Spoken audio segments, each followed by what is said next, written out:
Hi guys, welcome back to a new video. Happy Friday, everyone.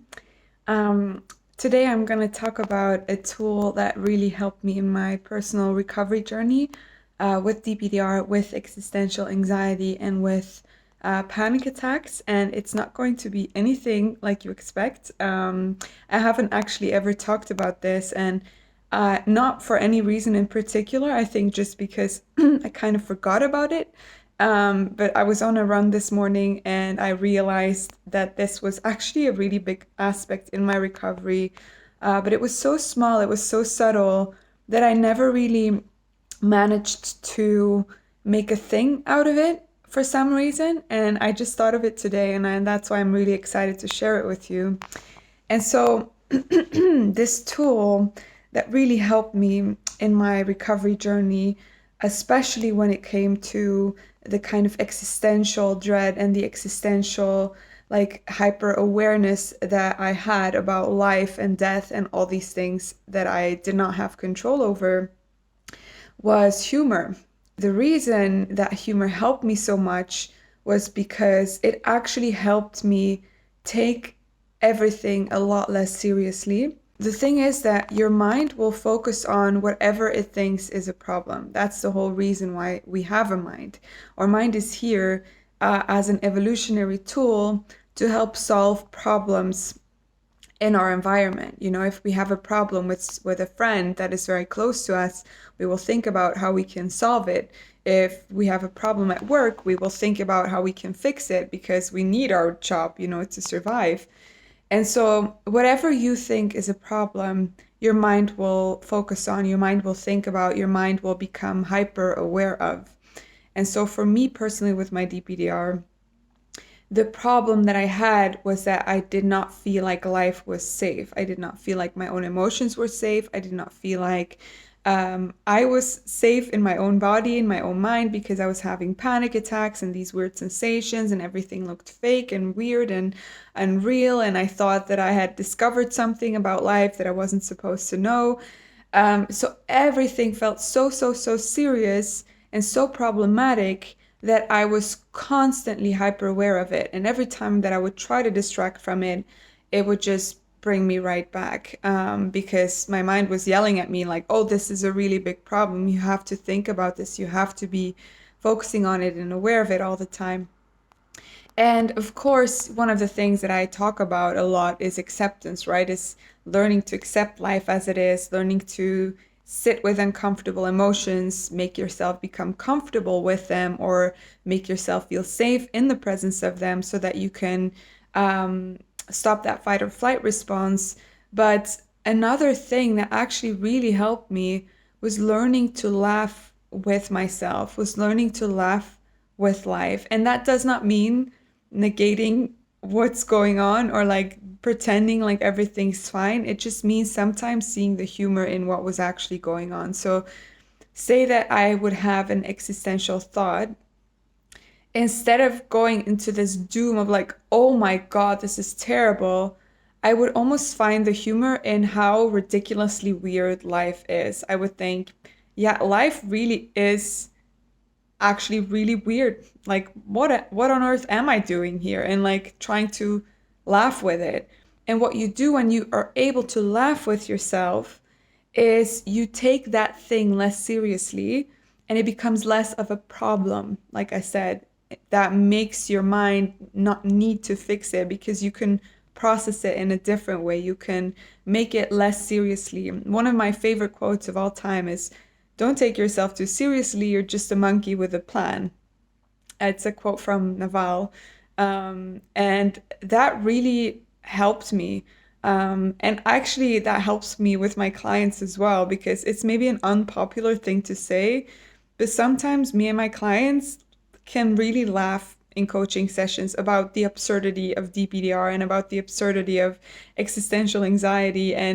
Um, and it really does help sometimes to just give yourself a different perspective on the situation that is not so heavy and not so problematic and a little bit more light.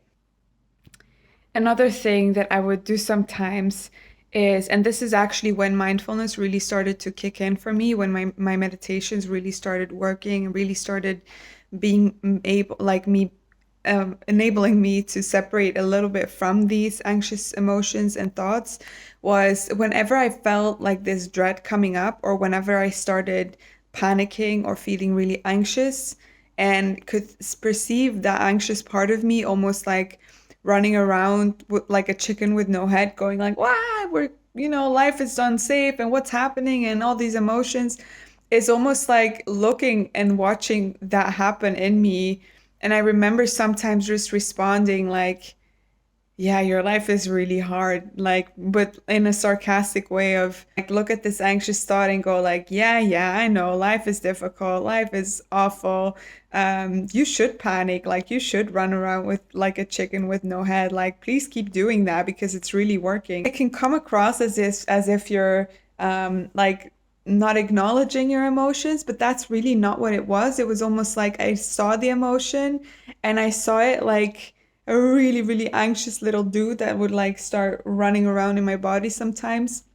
And I would just either comfort it, which is what acceptance is, and really just comfort it, be present with it. But sometimes I could also try and laugh with it a little bit to also let that anxious part of me see the humor in the fact that, life is so weird and that we don't have control and that there are things in life that are just completely beyond our capacity to grasp. And sometimes that's actually something that happens in my coaching sessions is if someone is stuck in, for example, a victim mindset. Victim mindset is the mindset you have when you are really convinced that life is against you, that you're a victim of life, that you're thrown into this dark, horrible place, and you're the just doomed to suffer, and poor you, poor me, like why me? It's that kind of mindset, which is one of the most horrible places to be stuck in because then you just do not take any responsibility to get out of it. Is the moment that that person can actually understand that they have a victim mindset, that they aren't a victim, but that they have a victim mindset, there's a big difference between the two, then you can actually start seeing the humor in the way you've been thinking. So like when I try and make people aware of the fact that they are stuck in that mindset, sometimes what I'll do is I'll just repeat certain thoughts back to them. And very often these thoughts are, my life is horrible, I'm doomed, God is against me specifically, like life is horrible, why me? Like all these thoughts. The moment that you repeat them back, not in a judgmental way, but just really explaining it to them and saying, do you recognize anything in this type of thinking? Is this helpful? Is this unhelpful? Sometimes people just start laughing because they realize, gosh, I'm so negative.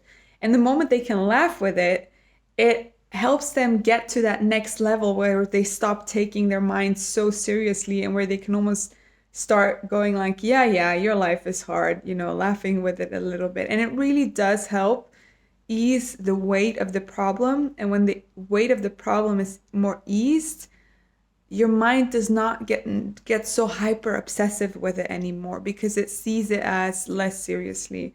Um, and so I hope that you're also not confused by this little tip, because you could say, like, aren't you just kind of ignoring the issue? But the thing is that you can't really change life. You can't really change the moment you're in when you do feel anxious. You can change it over time by the way that you deal with these emotions, by the way that you perceive life and deal with that. But in this moment itself, when you're feeling really anxious, there's not really anything you can do to escape that. So you might as well accept it and just see the humor in it a little bit. When I was in a random place and everything felt really derealized to me, and I thought like, oh, people are aliens or whatever the thought was that I would have, almost like laughing as if it was an inside joke I had with myself of like, yep, these people have no idea what's going on, and just being able to laugh with it a little bit. And I hope that you enjoyed this video today. If you're looking for any other tools, you can always have a look at the rest of my channel or my full recovery course, which I will post a link to the description of, in which you'll find a complete bundle of tools, tips, tricks, theory that will help you completely through your recovery yourself. so that you do not have to stay stuck in this forever. But I want to thank you guys for watching again today. Next week will probably not be a video because I'll be on a ski trip with my dad, but I'll be back the week after with a recovery story. Good luck this week, guys, and I'll talk to you soon.